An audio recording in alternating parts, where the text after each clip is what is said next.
अब synergic bonding का मतलब क्या है? सिनर्जिक बॉन्डिंग का मतलब है कि जो मेटल भी है वो भी एक इलेक्ट्रॉन पेयर लिगैंड के जो वैकेंट ऑर्बिटल होते हैं वहां डोनेट करता है।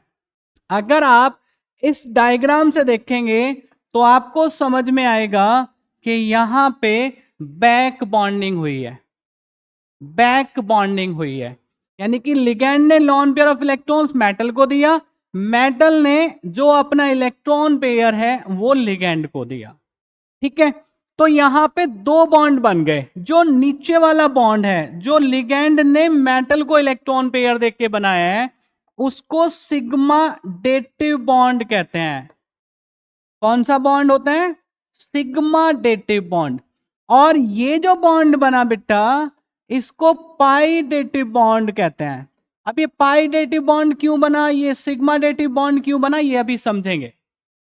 अब इसकी वजह से क्या होता है, मेटल और लिगैंड के बीच जो बॉन्ड है उसकी स्ट्रेंथनिंग हो जाती है, बॉन्ड मजबूत हो जाता है, स्ट्रांग हो जाता है। क्योंकि पहले सिंगल बॉन्ड बनता था, अभी यहां पे जो केस है बैक बॉन्डिंग वाला, सिनर्जिक बॉन्डिंग वाला, उसमें दो बॉन्ड बने हैं। सिंपल सी बात है, ऑब्वियस है कि जो डबल बॉन्ड होता है वो सिंगल बॉन्ड के कंपैरिजन में स्ट्रॉन्गर होता है। ठीक है, अब ये जो सिनर्जिक बॉन्डिंग है ये बेटा देखी जाती है मेटल कार्बोनिल्स में। हमने पढ़ा है कि जो CO है ये एक कार्बोनिल लिगैंड है। कौन सा लिगैंड है? Carbonyl ligand. CO carbon monoxide जिसको हम कहते हैं।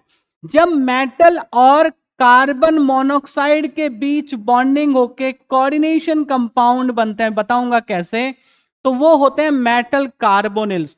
मेटल और कार्बन के बीच जब भी बॉन्ड बनेगा और कंपाउंड बनेंगे तो वो कंपाउंड कहे जाते हैं ऑर्गेनोमेटेलिक कंपाउंड। ये कई बातें बता दी मैंने यहां पे, आप समझना बात को ध्यान से।